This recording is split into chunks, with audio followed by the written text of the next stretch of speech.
Let's discuss the topic of stimulus checks, particularly as there's an anticipation of several people receiving new stimulus checks in October 2023. These checks have gained attention, especially in light of the promises of a potential fourth round of $2,000 stimulus checks for all Americans. This proposed relief could significantly help as we face a rapidly rising inflation rate and many people struggling financially, coupled with looming recession concerns. To provide context and insights into the fiscal situation, I'd like to draw attention to the Committee for a Responsible Federal Budget's CRFB COVID Money Tracker. This tracker meticulously follows the money allocated and dispersed during the past couple of years in response to the pandemic. The United States passed various legislative actions and stimulus packages with an allotted budget of $6 trillion.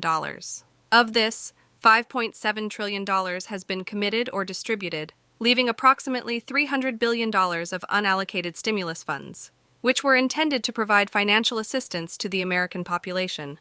To underscore the significance of this $300 billion, let's examine the previous stimulus payments. In the course of the pandemic, Congress approved 3 direct payments or stimulus checks, the last one being $1,400 with a total cost of $418 billion. The first one at $1,200 with a price tag of $276 billion, and the second one at $600 costing $165 billion. Remarkably, with the remaining $300 billion, it's entirely feasible to introduce another round of these payments, thus fulfilling a promise that was made over 2.5 years ago. However, it's crucial to acknowledge that there is growing sentiment among the public that the Biden administration has not fulfilled these promises. This sentiment has been voiced by prominent figures in Congress such as Senator Bernie Sanders, who has consistently pressed Joe Biden on the $2,000 stimulus check commitment. He emphasized the necessity of keeping these promises, not just for $2,000 direct payments, but also for a comprehensive economic agenda that addresses the prevailing financial distress faced by countless Americans. This sentiment was echoed by Biden himself during a speech in Atlanta, where he campaigned for Democratic candidates during the Georgia Senate runoff elections, promising a $2,000 stimulus check if they won. Furthermore, it's noteworthy that even before Joe Biden's presidency, Bernie Sanders had initiated efforts to push for the $2,000 COVID-19 relief checks in 2020, emphasizing the need to fulfill this promise.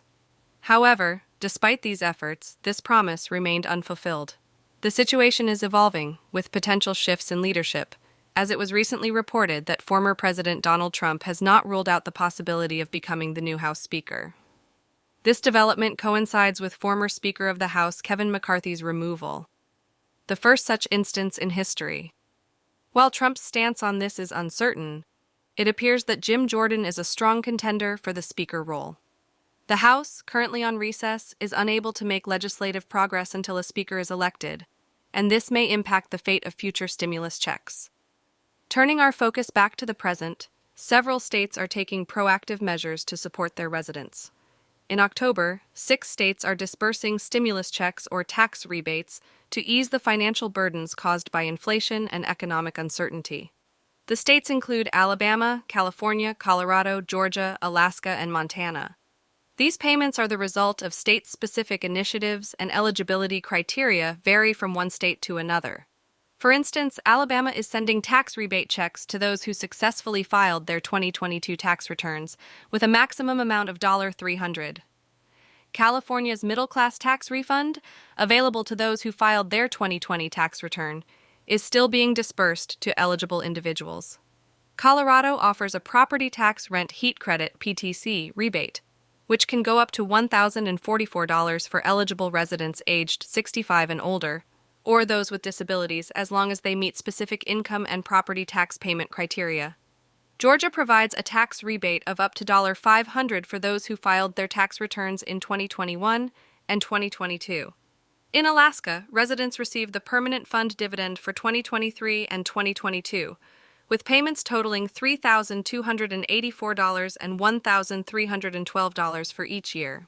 Montana is paying out rebates of $67 and $75 to residents who meet specific residency and property tax payment requirements. Thanks for watching.